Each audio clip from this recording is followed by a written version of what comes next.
The Level 3 Introduction or Basic Guide to the Roots of Quadratic Equations. This is a Level 3 Introduction or Basic Guide to the Roots of Quadratic Equations. So what do we already know? Well, here we've got a quadratic equation, x squared plus 8x plus 15 equals 0. So what can we see from that? Well, we know that the two roots, if one's factorised, are going to be negative because we've got two positive parts there. And so we can just say that the roots are negative, and if we factorise it, which we can do now, we can say that x plus 3 and x plus 5 equals 0. So we've also shown that it can be factorised, which we will bring up just now. And just to show that we factorised it properly and solved it by doing that, we can say that x equals minus 3 or minus 5. Because we just said that x equals minus 3 or x equals minus 5, we can say that the roots are minus 3 or minus 5. But at 5 maths or level 3 algebra level, we're just going to take that a little bit further and not use numbers. We're going to use some notation, which is alpha and beta, like so. So what are the implications of this? You might recall from GCSE maths that this actually looks something like this, and that's what we're going to use when we're talking about these two parts here, the sum and the product of the roots of the equation.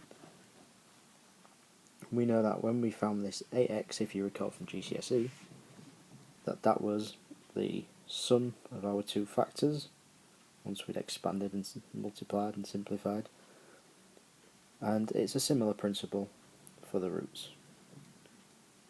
If we recall, we said our roots were minus 3 or minus 5, and we're going to look at that now in relation to this, and we've said our sum alpha plus beta is the same as minus b over a. In this case, minus our b is 8, our a is, well, it's 1, which is minus 8. Does this equal the sum of these two? And we can easily look at that one by writing minus 3 plus minus 5 equals minus 8. So we can see that that does work. The product works in a similar fashion, and we can say that we've got our c, which is 15 over 1, which is 15. Does this work for these? Well, if we've got minus 3 times minus 5, we get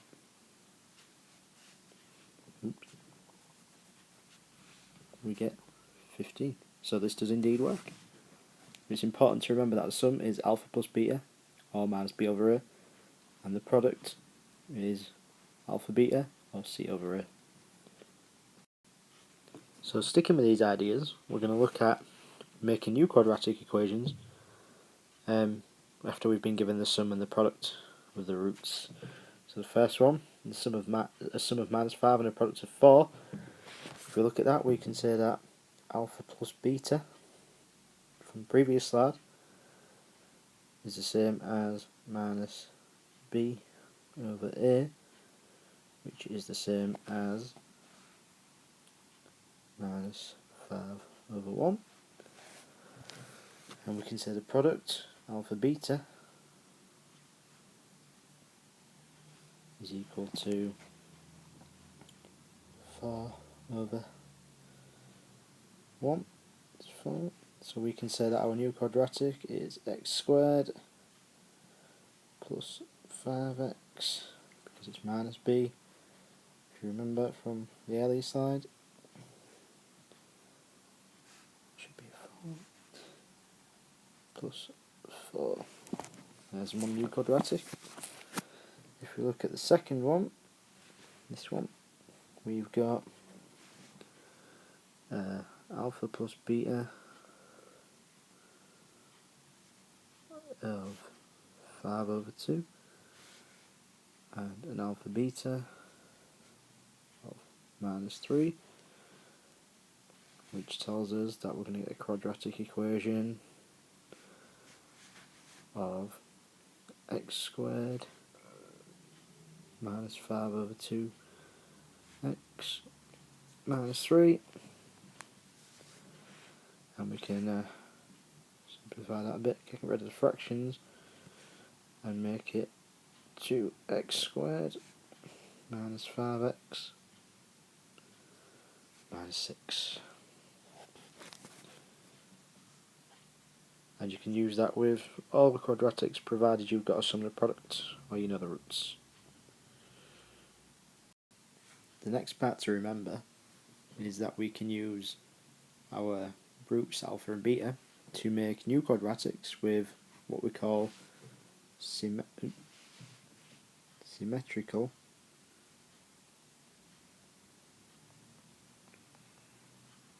functions of the roots.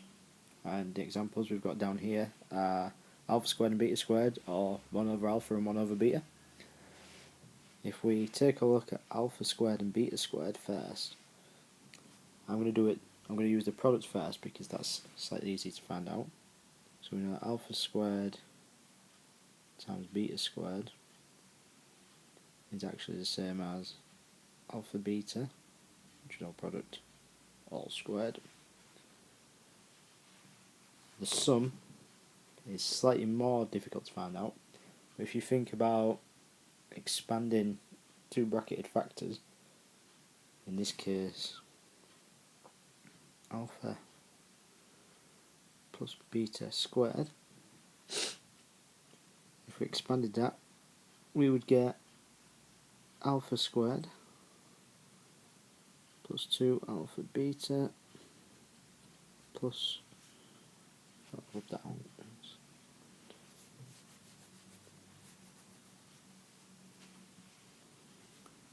alpha squared plus 2 alpha beta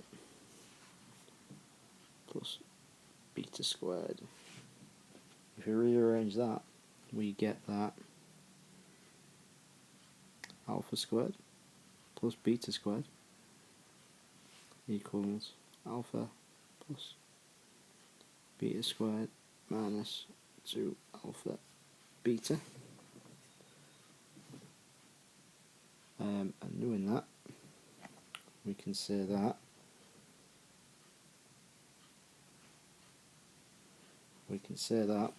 the product for these two, the product is going to be alpha and beta, and the sum is alpha plus beta squared. If we look at 1/alpha and 1/beta, then the product is easy enough to find out for them. The product will be 1/alpha times 1/beta, which is 1/alpha beta, which is a nice straightforward bit to do. Product for these two, or the sum even of these two, you need to be able to find a common denominator, in this case alpha beta, so that we've got alpha plus beta over alpha beta, and that gives us our symmetrical quadratics. We use that, given the roots, we can make the quadratics just like we did on the previous slide. So what can we do with this? Well, if you look here, I've put our original quadratic back up, and then I've given a question, standard kind of question: find the roots alpha and beta of the above equation in order to find the equation whose roots are 1/alpha and 1/beta. So we can look at that and we can say well, we know from the original equation that our alpha plus beta was minus b over a, and we knew that to be minus 8, 1, which we also know is minus 1. Alpha beta, our product, was c over a, and that was 15. So from that we can say that our new roots are products first. We'll do the product first. We've got 1 over alpha beta, which we know is, looking at our alpha, if we look at our alpha beta here, 15, so we can say our new product is 1 over 15. If we look at our sum, if you can recall from the earlier slide, the new sum, or the sum of these two particular roots, 1 over alpha and 1 over beta, is alpha plus beta over alpha beta, which we can say from this is minus 8 over 15. So to put that in the form of ax squared plus bx plus c equals 0, we need to look at our new products and our new sum. So we can say that x squared plus 8 over 15, because it was a minus b there, so a conversion, and our product plus 1/15 equals 0. But we don't like having fractions, so we multiply that. So we get 15x squared plus 8 plus 1 equals 0. And that concludes the basic guide to the roots of quadratic equations.